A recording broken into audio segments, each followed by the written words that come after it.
get this going here on this Monday? Let's do it. Rocking and rolling.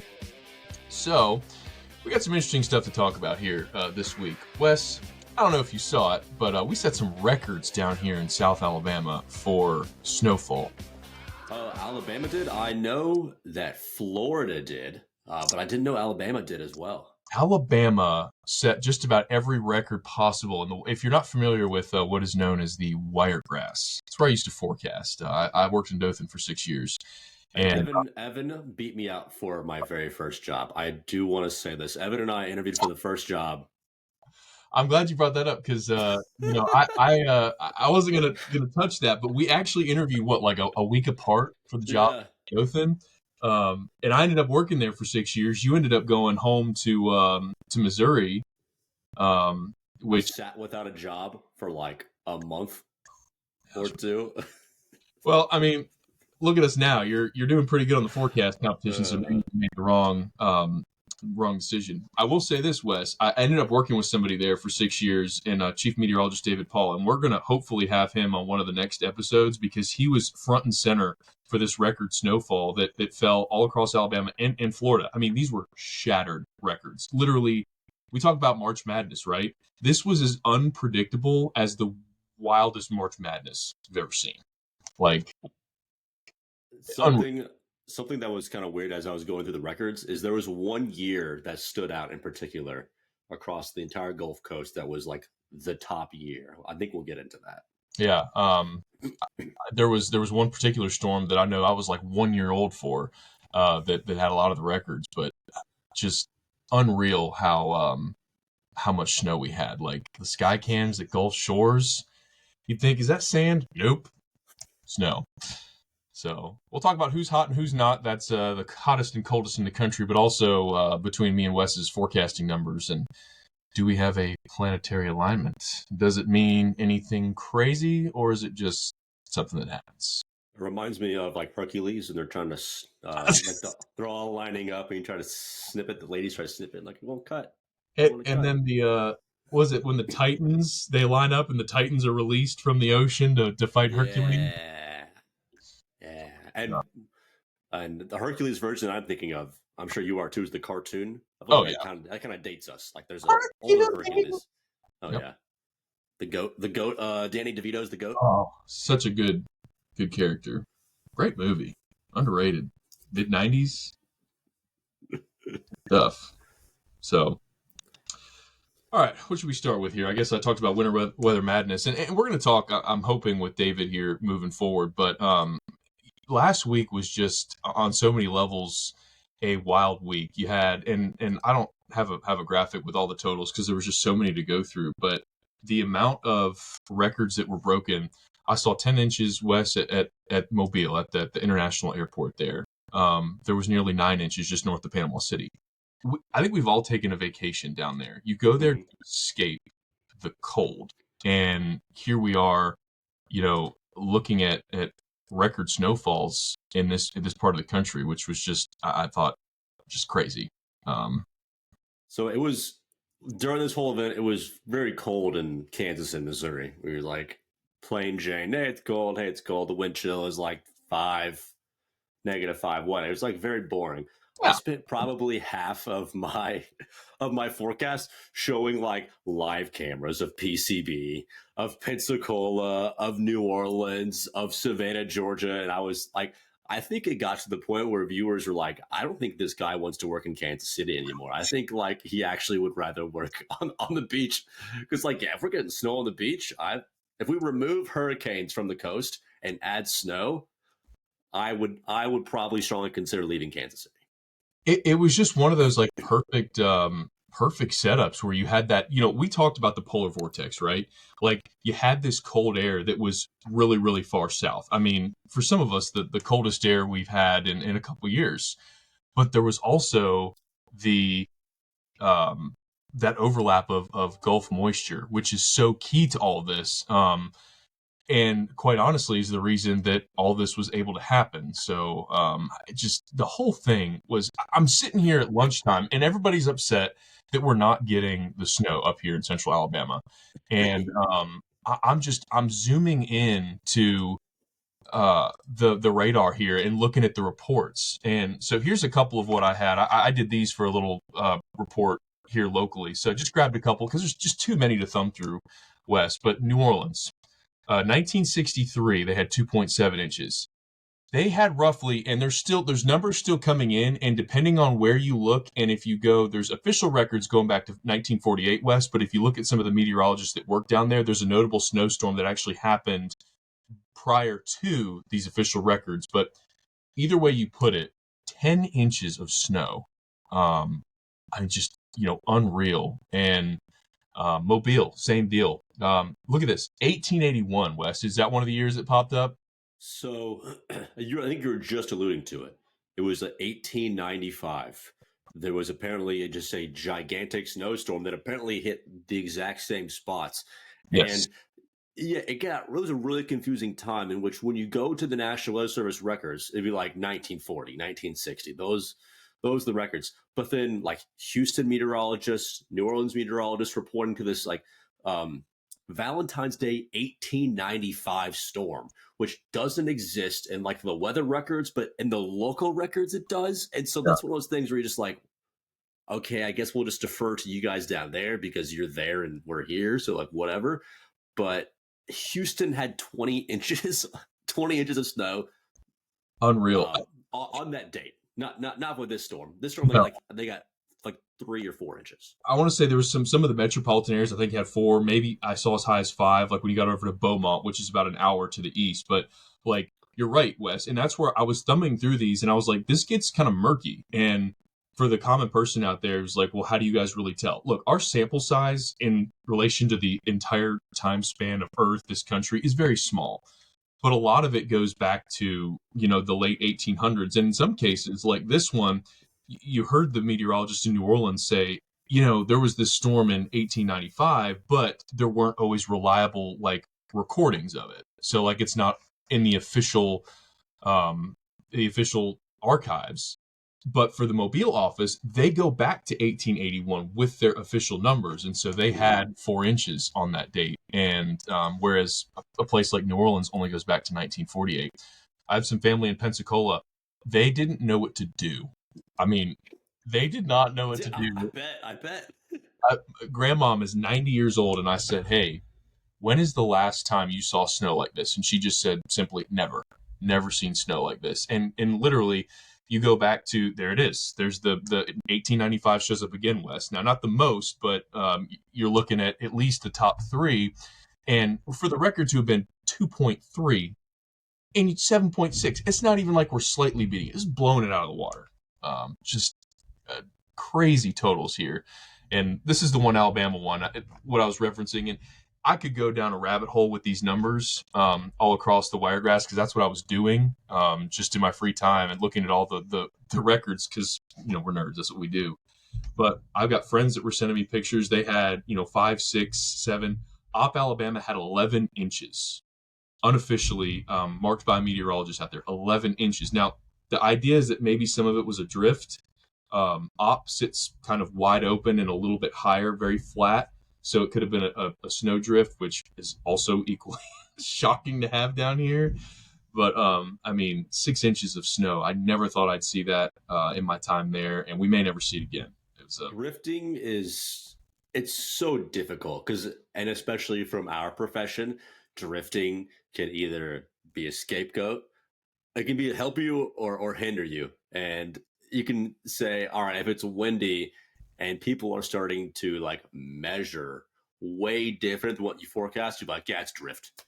It's for sure a drift. Like that's what's going on. And it's like, and we actually had this problem with our really big snowstorm where Kansas City International Airport was having like snow drift problems where it was way underreporting, but the areas nearby were reporting a more realistic number. So it's super tough. And plus, like you can't expect anyone, let alone those folks along the Gulf Coast, to know how to account for like drifting. And when they when somebody asked me, they were, because I was texting these people that said, hey, how do we measure it for, and I said, okay, you get your ruler, flat surface, just stick it straight down. They're like, well, there's parts of the yard like up against the house where it's built up, and I'm like, I think that's a snowdrift. And then I realized nobody knows what a snowdrift is down here. Like, some people are seeing snow for the first time ever, and but that was one of the questions was, because it was kind of windy, but I mean, to see squalls, Wes, I like a snow squall, these bands of really, really deep blue on the radar it was just so wild to see. It was amazing. Like I said, I kept for 2 days. I kept showing a live camera of PCB and Pensacola. It was just amazing because before this event, I was like, I don't know if you're really gonna be able to tell the difference between snow and white sand. Like the sand is pretty white down there. No, it is completely different contrast between the two. And it was really cool to see people walking around, especially on New Orleans. There's been a lot of really popular videos of people getting the snow fights on New Orleans and the 8 inches or something like that of snow that they ended up getting, like 8 to 10 inches in New Orleans. Yeah, let's see. I might have a picture here to show of the Gulf Shores. I couldn't believe it. I came in the next day, and literally I pulled up the sky cams, and I'm thinking that there's no way that they got that much snow. They had several inches of snow, um, and it was one of those things where you have to do like a double take. Okay, here it is. Just for those of you who have been down there and visited. So this was the view the day after. I mean, look at Oh the yeah. the road. I mean, that's a couple inches there, and I know it's kind of pixelated, but that's a road that runs right along the beach, and it's blanketed in snow, and the Gulf runs like right up to it, which is just uh, nuts to think about for me, Thank goodness there are so many people in Florida that have Jeeps that will right? like unintentionally actually prepare to drive around in snow. If this was ice, Oh they're boy. completely screwed. Like it doesn't matter how many wheels you have when rubber meets ice, like you're sliding around no matter what happens. But Those that, things. yeah, Check this just out. See this?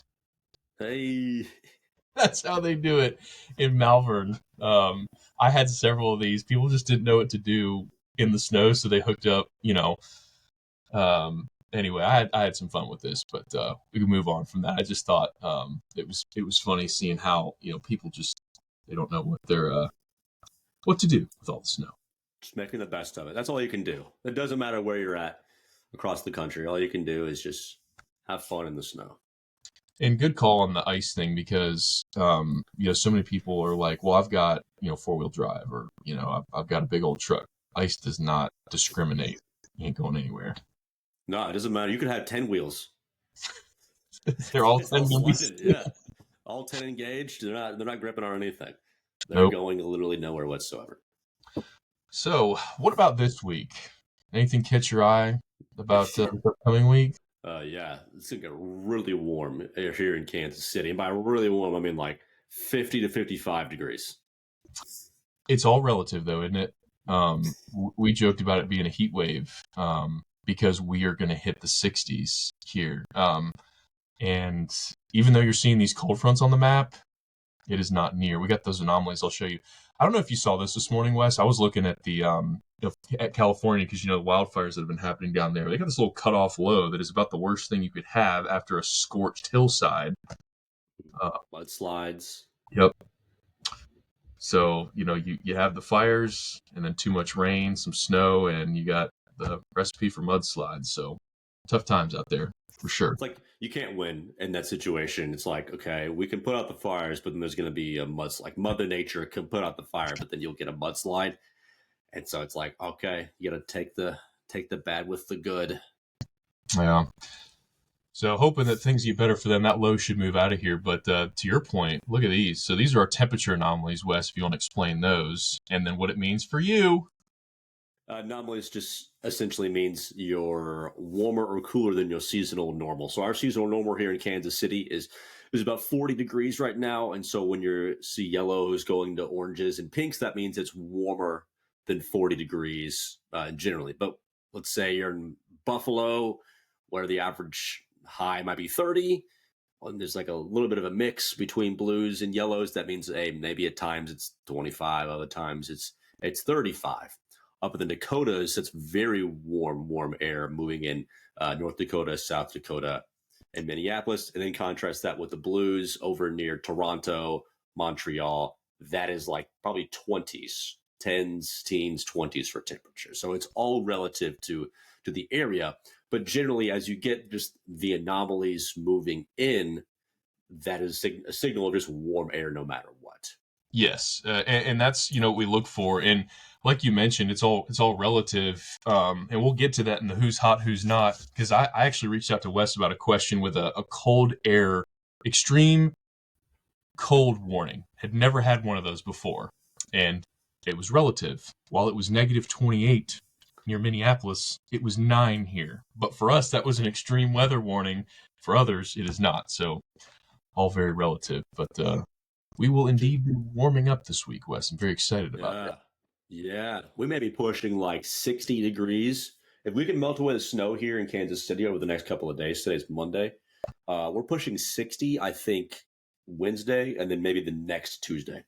Look at this. You're not even going to be talking of snow. The snow's gonna miss you. We got this. We'll see. We'll see. Okay, so you get to Friday morning. This is when it starts to get a little confusing, and we've covered this in a previous episode, where if your freezing level is low enough to the ground, but the surface temperature itself is above freezing, you can get snow. And so that's what may happen to us on Friday morning here in Kansas City, where it may be 36 degrees, but actually super fat snowflakes. Interesting. And the super fat snowflakes is beautiful. We had that very briefly here, but yeah, that would be awesome. Probably not. Do you get a lot of accumulation when that happens? It depends on what time it happens. If it happens at 6 a.m., yes, you'll get accumulation. If it happens at noon, no, you won't, because the further the sun is up in the sky, the snowflakes will start to melt as they're falling, or the surface will be warming up from a little bit of sunshine that gets through. So 2 a.m., 36-degree snowfall, yes, will stick. 2 p.m., 36-degree snowfall, probably will not. Interesting. That's see something that like I wouldn't necessarily know. But having those beautiful big snowflakes, like I feel like that would be something cool to see if we didn't have the crazy like travel impacts to go with it. So the snow that you guys had, sorry to back up, the snow that you guys had in Alabama, was it wet or was it dry? So the when we got it up here in the northern half of the state back in January 13th, 14th, 15th, somewhere, it was like 2 weeks ago. It was very wet snow, and then eventually it turned into like a sleet, and then it was like a cold rain. The recent snow that was all that record-breaking stuff, that was powdery. I'd never seen it so powdery. It was the weirdest thing. How do you get the difference between the two? Colder, drier, warmer, wetter. That's simple. That's it. It's that simple. Yeah, it was here. If you threw like you'd be there has to be a rule against throwing a southern snowball at somebody because it is wet and it is heavy and you'll like knock somebody out. Like that, it was pretty to see fall, but once it fell and like I briefly went out back of our station and like tried to make like a snowball and it was heavy and the second you held it, it's dripping water. And you can only imagine it'd be like hitting somebody with a wet brick. Not good. A wet brick. Oh my god, that's the most painful type of brick, I would say. Yeah, worst kind. And cold. It's like some kids back when you played paintball, they would freeze their paintballs so it would hurt you. Oh, you get okay. hit with them. That was a jerk move. I remember that back at the neighborhood wars. We do it with airsoft. Yeah, that was not cool. People who did that. I was not good at that, so I was usually the one who was getting shot at. Very slow. I played it for like a year or two, and I was like, no, this is not that fun anymore. I don't like being in pain after playing something, at least paintball. No. I'll play sports. And I wasn't good enough at it. I wasn't good enough at it to not be in pain after I had the welts and everything else. So, but yeah, our temperatures will be less painful. Speaking of pain, I think this week we see warming trend. I mean, I couldn't believe this map. here, given our hottest and coldest temperatures, which we'll segue to here. But really, the notable feature this week, I think, is warming temperatures. We'll have that late week system that could bring you snow. For us, it's just rain, nothing severe, and we love to see it. So this is quickly becoming, Wes, my one of my more favorite segments, because I like diving. Now, it takes some time, but diving into what places, like what our highs were. So do you have any guesses on either you can guess the location, region, or the temperatures, max and min last week? Is this lower 48? Lower 48. Sorry, Hawaii. Sorry, Alaska. It's just too much to come through, especially with Alaska with the cold. But yeah, this is last week. Warmest, I would say, is either like Key West or somewhere in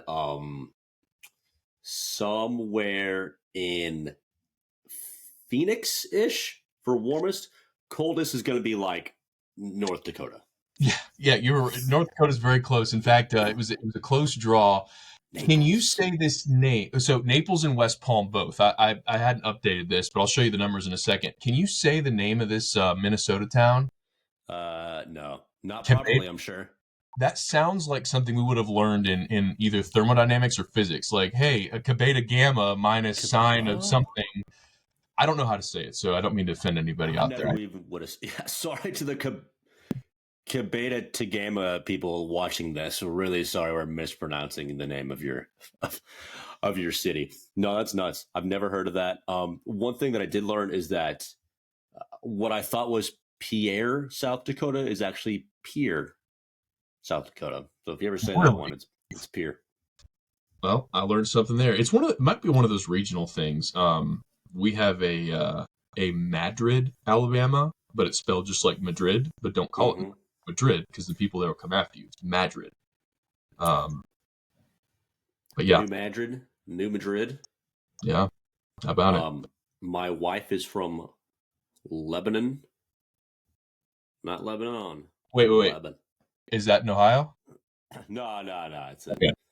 Is there a Lebanon, Ohio too? Yep, it's just outside of Cincinnati. It's where my cousins are from, and we used to go there, and it was Lebanon. But like you hear on the news, like Lebanon, on the global scale, but it's not. It's Lebanon, and that's how they say it. So know your geography. I'll take stabs from time to time at it. Like I remember there was a hurricane landfall, and I zoomed into Louisiana, and the parishes down there have all sorts of French names. And I took a stab, and it was not right. I think it was called like Gaucher, and I said whatever it was. I was not right, but know your local towns. How to say it. There's a Goshen, Mississippi, but it doesn't look like Goshen. There are a few Mississippi southern cities that just don't look like anything that they're spelled. When that stuff pops up on the map, you're like, what? Avoid that town. Say the one next to it. Yeah, for real. So, but yeah, I was looking through this, and West Palm actually set a record high on the 19th. That was their all-time record, was 86 for that day.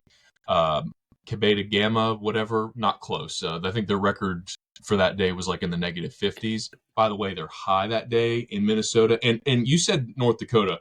You were not off by much. I mean, it was splitting hairs. There was negative 35, there was negative 40, there was negative 38. And all these places on that day, which was the 20th, had a high of like negative 10 to negative 13. Ugh. High. Would not want to live there. Not for me. You may as well just go live in another country. Seriously. Or Alaska. Like Alaska would be prettier. At least like Alaska, you have really pretty scenery to deal with if it's going to be negative 42. And there's all sorts of other things you kind of know, like in Alaska, okay, but you're talking about some areas that in the summertime hit 100 degrees and negative 42. So this is something I didn't necessarily put this in the rundown, Wes, that I sent to you. Not that it was an accurate rundown, anyways, but I am curious because you have a different perspective on temperatures. I reached out to you, may have been on Monday of last week, and I said, what is a cold air warning and what are the parameters? So it's cold weather advisory, cold weather watch, cold weather advisory, extreme cold watch, extreme cold warning. So for us, and probably just like a good chunk of the Midwest, like much of Missouri and Kansas, the wind chill has to be negative 15 or colder for like X number of hours. Okay. Um, and for an advisory, I'm sorry, for an advisory, it's negative 15. I think for an extreme cold warning, it's like negative 25 or something. And then the further north and south you go, like it has to be colder than those numbers to be called extreme. And the further south you go, it's like slightly warmer than those numbers. Yeah. And part of the reason why, I mean, I think you got confused and a lot of people just solely within the weather community got confused is because this change happened this year where it used to be called wind chill XXXXX. And then there was also a separate product called extreme cold XXXXX. So we just got rid of the wind chill thing and kept extreme cold. And I think when you explained that to me, it made sense because we don't get cold weather advisories or warnings very often here. It doesn't happen too often. But I'm looking at the numbers and I'm seeing, okay, ours specifically had the language in there that it was for wind chills as cold as 0 and even potentially to -5. That was the extreme cold warning. We were in a warning. And we set a record low. It was 9. And we had a wind chill factor of about 1. But on that same day, you look at that parts of like the Dakotas that you were talking about and Minnesota, and our anchor asked, it said, if we're in an extreme cold warning, what the heck does that mean for them when they're -28? And I said, it's all relative. It's one of those things about weather where it's not apples to apples when you go, region to region, because some places are just used to the colder temperatures. And like in fact society has built their infrastructure to withstand a certain range of temperatures. Like whenever we lived in Atlanta, I thought it was weird that there wasn't like insulation in the walls where the pipes are. I'm just like that. I guess to me it's like duh. Yeah. Like of course, like why would your whole house not have insulation? I guess maybe it's just a cost saving measure where it's like, all right, well, it's probably not going to get that cold, so let's not put insulation in here. But if you, I've also lived in old houses in Missouri where there are not insulation in the walls. Yeah, your pipes are 100% going to freeze. And ours, that's exactly what happened in ours. My family house is still in Kennesaw, and we have an add-on, like at the tail end of it's a ranch style, so it's all one story, and then it's extended out, and underneath is kind of like a second, like carport. Well, there wasn't insulation there, and when it got really cold a couple years ago, the air that moved underneath it, kind of like with a bridge, cooled off, and I was actually standing on that part of the house when the copper pipes burst. It was the weirdest thing. It was like a deep thud, and then it just sounded like there's this whooshing sound. I like sprinted, over to try to find my dad, and I'm like, something's happening, And sure enough, we had to turn off the main water, but you get in there and there's no insulation at all. So as soon as that cold air got underneath it, the pipes burst. And I think that nails it, Wes. The infrastructure is you save money. You don't typically forecast that many really cold days. So people think, let's not worry about it. The part that I guess had confused me the most because where we were living in Atlanta was an apartment complex. It was like 2 years old, and so it's like I can understand older homes not having as much insulation, but it's like, come on, like that just showed it's like this wasn't a cheap apartment complex. It's really just not unusual for people to not put much insulation in their house. I'd be curious to see if like we surveyed people, like especially like new builders, like is this something that they focus on, and including, are they thinking the most cost efficient thing and not. It's one of those little things I would never think about, but then when this stuff happens, it forces you to think about it. You're like, how about that? So I know they have heated sidewalks in Holland, Michigan. Wow. Yeah, my aunt used to live there, and I think it was kind of a test run, but in the downtown area, what they do is they have some way of heating it from beneath, and when it snows there, it allows people to walk around. It doesn't allow for ice to build up, but Yeah. cool idea.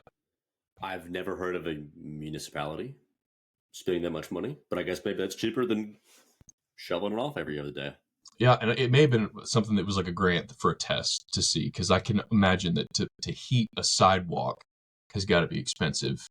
Um, as you look at the big. You imagine doing a whole metro area heated sidewalk. So, The long-term investment on not having to purchase salt. yep, and don't worry, nobody's going to slip and fall and file a lawsuit. So that's another good thing. So, all right, should we do astronomy minute? There's some cool things Oh, happening here. this is the highly regarded astronomy minute. So, People love this stuff. of course, Love now I'm going to probably mess it up. Okay, Okay, because I get this one too. So I'll help you out if you okay. stumble. All right, so not to be confused with what happens in Hercules, a throwback to the beginning of this episode, we're going to have all the planets kind of line up in a conjunction of sorts. Now, you won't be able to see all of this with the naked eye. You've been able to see Jupiter, Saturn, and Venus with the naked eye at times, even Mars this month. But Wes, later this week, they're all going to be in a line with a telescope. You should be able to see these. It actually peaked or started about 10 days ago. It's peaking now through the next couple of days, really through the end of the month, and then in February, it's a little bit harder to see. So Okay, I did not know that they're all going to be in a straight line because last week when I did a little segment on this on TV, it was just like Venus and Saturn were next to each other. Neptune, you can't really see without a telescope. And then Jupiter and Mars are somewhat next to each other as well. So they're eventually just going to be across the sky. no, I think so. This is just to I guess, illustrate, and I should have done a better job of setting this up. But I think if you were to look at it in a certain way, like they're all lining up to be within our view sight. Okay. And it's not often that we get to see all of these. So they'll be at different parts of the sky. If you have, there's an app called, I believe it's called Skyview. It's free. I don't know if you have it, Wes. I do. And you can point anywhere day or night all around you 360 degrees, and it'll tell you what constellations are there, where the planets are, what time they rise and set. And at some point, all of these will be visible on the horizon. And I think the best time to view a lot of this is at about 7 o'clock Central Time, or just past dusk, twilight, because of where they sit on the horizon. But yeah, that's a cool free phone app you can get, and you can just pop it up there and see it all. I think you can even search and be like, I'm looking for Mars, and it'll tell you where to point your phone, like over here, and then it'll help you find it. I It's not your fault. It's Baron's fault. Baron was the one that put these graphics. They did, Because and I got an email from someone who was like, "That's not the order they're in at all." sorry. So And I was like, "All right, sorry. I will put these in the correct order with one on top of the other, and blah blah blah blah." well, in the one of the graphics I showed, I think at the beginning of the month, I had them, but they all stack up, and it didn't look very good visually. So I just popped this up so you knew it. And yes, maybe I was being a little lazy with this particular graphic, but No. We pay a graphics company hundreds of thousands of dollars. we do. It's all good. It needs to be exact. Now, Baron's great. They do a lot of stuff. You know who's not great? You know who's not Evan. great, Wes? Oh, Evan, don't set yourself up. Like I have to. It's like, here's the serve, and I'm just gonna pop it up for the spike. And your own face. You In your know, own face. I really You did a thought great job with the low. The low was good. Oh, the low was 42? I'm about to say I don't know. Swear, I looked at a different location than you did. So I did Greater San Antonio area for Saturday the 18th, and I I looked at KSAT, I think is what I did. well, was I any better on that one? Should we have taken that one? Your low, your low was like perfect, I think, on that one. So again, the reason we're doing this, if you have lasted this long and watching this, is we're just trying to get a feel for. There are so many things you can look at a model and just be like, oh yeah, I'm going to put this. Unless you live there, I'm sure there must be some sort of feature that made us 7 degrees warmer than either of us forecast, right? Like, why was it 42? Were the clouds in at night? Why did we get so much warmer during the day? I mean, I was off by 8 degrees. That's not good. There must have been more sunshine. No, then the low was 42. I don't know. It must have been stronger, warmer advection than what we thought. Must have been. Again, this is not an area that we're very familiar with, but nevertheless, West takes a commanding 3-0 lead, and I continue to flounder here in the early stages of our forecast competition. So, I got to give you the green check. That's only fair. I figure Hail State. you're. Well, I was going to say, I don't know the last time a team that started 0-3 went to the Super Bowl, but that's the kind of uphill battle I'm looking at here. There's Is time. 0. So the deal is, we were talking about this. Is if I go 0-5, or you go 5-0, however you want to frame it, the person being me who's winless would have to take a pie of some sort. So feel free to comment, chime in on that. Otherwise, we'll just decide, and I'll have to share it, make it Pie. pop. Maybe like the winner chooses the pie in which the loser receives to the face. Can we not do anything with like lemon, because that stuff burns? Like All right, so like cherry, anything with lemon. apple, chocolate, any fruit pie essentially, except for lemon. I'll take a chocolate pie because that stuff is dynamite. Eat it afterwards too. So where are we going to forecast next week, Wes? I'll let you. Oh, I don't. Oh, wait, am I picking? I don't know. I didn't come up with a town because I've been kind of wallowing over here. We can pick one off the air and figure it out. No. I'm gonna look something up. I'm gonna have Google Gemini pick the city that is most between Birmingham and and Kansas City. Where do I live? My gosh. Near Memphis. I think I was Memphis gonna is say I was gonna say Memphis off the top of my head, but let me see if there's a better idea. What is the city? most in between. It's a good question.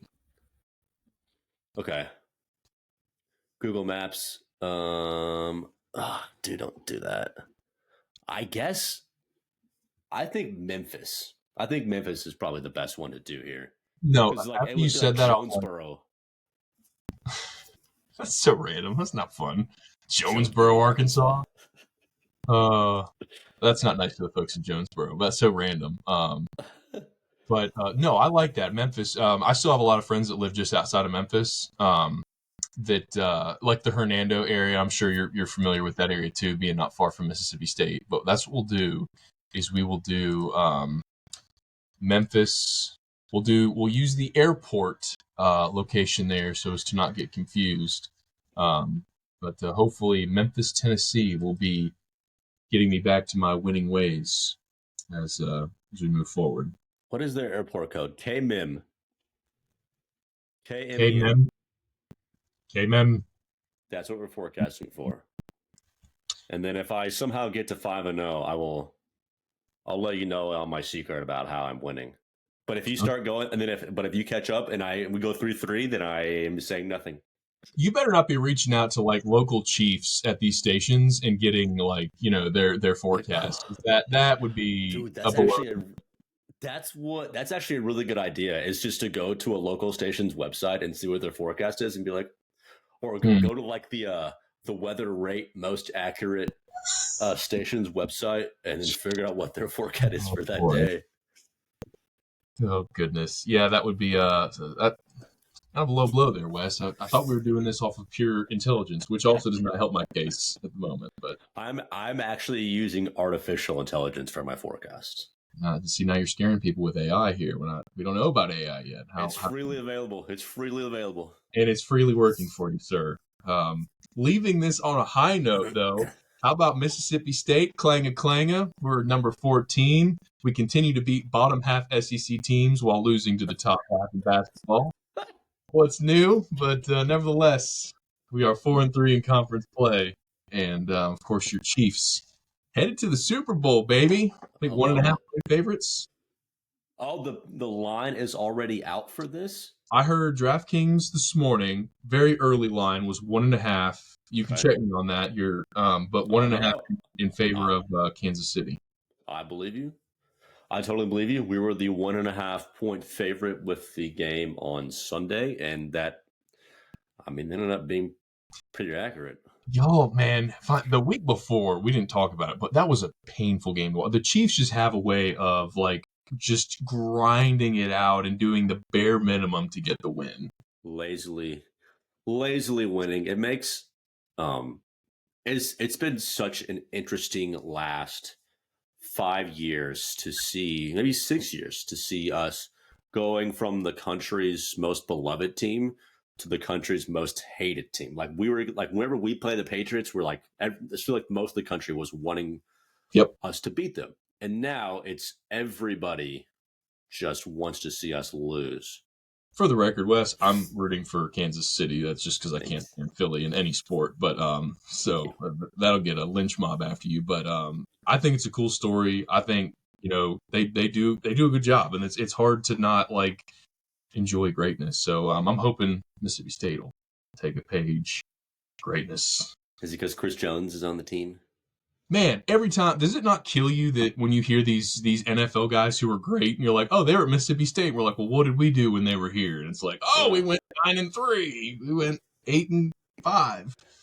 They're like mostly coming from whenever we were actually good at football, and now in the last like 3 years, it's like, like Emmanuel Forbes got cut, I think, recently. It's like, man, that was our last like really good player. Darius Slay. No, he's on the Eagles, and he was there when we were there in 2010, 2011. So Chris Jones too. What a beast. So that's nuts. But good luck next week. We'll talk about how warm it's going to be, because again, I think it may be pushing 60 here in Kansas City. That's not like a record. That's getting in the 70s. I think it'll be interesting to look at how we pivot the forecast from how cold it's been to how warm. And I really do hope to reach out. David's a good friend of mine, and get his recording. Even if we piece it into the forecast, I think it'd be really cool for you guys to hear front hand, like what it was like being there for this snow event. Did he like sleep at the station? No, so he said that the way that the snow fell, there was no ice, and he said you were able to drive very slowly on top of it. Now, he may have left the station before it got, because this went into the night. He may have been able to leave beforehand, but that was what I asked him. I said, are you able to get home okay? And he said, yes, it was a really nice, like powdery snow, which is that's why I asked you, like, how you get the difference there, because we don't typically have the powdery snow here. Yeah. It's usually wet, it's icy, but they had snow on the ground for like 4 days after that, because their highs were like in the mid 30s late week. It was so weird to see. Oh, yeah. That's one thing I was going to bring up. It was funny that people weren't talking about falling iguanas when it snowed in Florida, but like 3 days after it snowed, then it got cold enough for the falling iguanas thing. That's a fun topic we could touch on. Weirdest National Weather Service warnings. Falling iguana warnings. It's a thing. I've seen it issued once in the Tallahassee DMA for temperatures in the 20s down on the coast. Yes, iguanas get so cold to conserve energy, they just fall out of trees. It is wild. Well, let's cover that next week. Okay, that was just a little teaser for you. All right, sweet. It's been fun. It's been fun. Sharp dressed. By the way, I finish up a show and then come straight in here. Wes is just, starting his day, so mornings or nights. Big difference. I took my dog on a run, and then I get ready for work. So yeah. I'll get back to running this week. Sharp dressed man is what we should just call this episode. Should we? I like it. Feeling pretty snazzy. The red tie. Although I can't wait to take this off. So, all right. Thanks for listening, Wes. Thanks for joining. Till next week. See you guys.